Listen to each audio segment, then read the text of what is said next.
Hello ladies and gentlemen, and welcome back to Georg Mack Plays the Classics.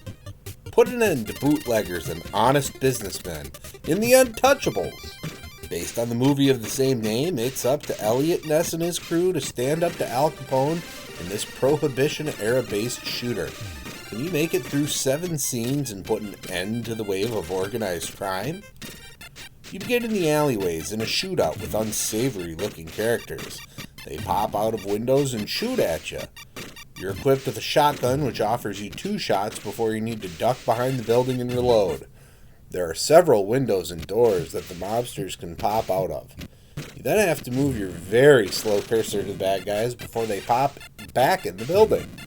You're on a time limit. You need to take out a certain number of guys in that time. It took me several tries before I succeeded. The next level is a little platforming shooter where you need to shoot the gray hat wearing baddies to collect evidence. Running out of ammo is bad, so make sure you walk past any icons with a big A on them.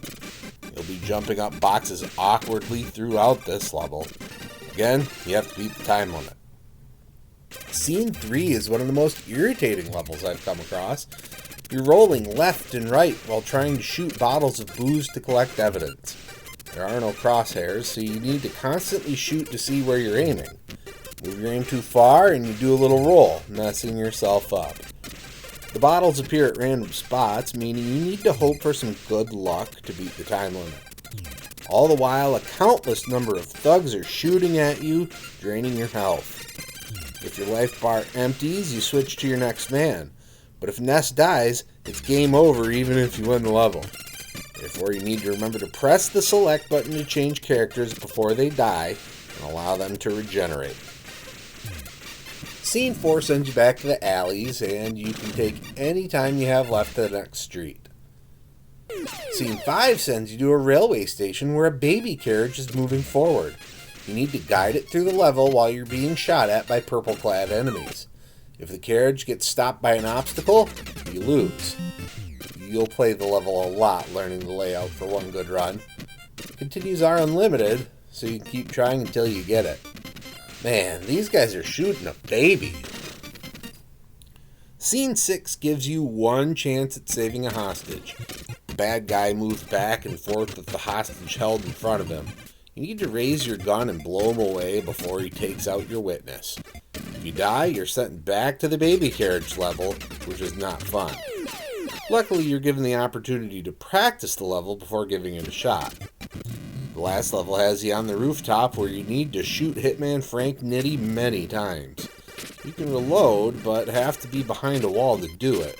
It's very difficult to get Ness to move where I wanted, and I died a countless number of times. Finally shooting him off the building allows you to put Capone away for a decade. When it comes to grading the Untouchables on NES, graphics get a 1.5. I mean, it doesn't look horrible, but it doesn't look good. Sound gets a 1.0. There's a song and sound effects. Not particularly pleasing, but they exist. Gameplay gets a 1.0. All the levels play like ass. They're functional, but not any good. Difficulty gets a 1.0. You're going to be fighting the bad controls for the entirety of your play. Unlimited continues is the only way you're getting through. Fun factor gets a 0.5. This was really a bad time. Very frustrating and lousy. Overall, the Untouchable earns a 1.0 and gets a D. You've got a boring, lame, and all-around poor title to avoid here. Well, that's going to do it for me for today. Please make sure to like this video. Let me know what you think of the Untouchables in the comments.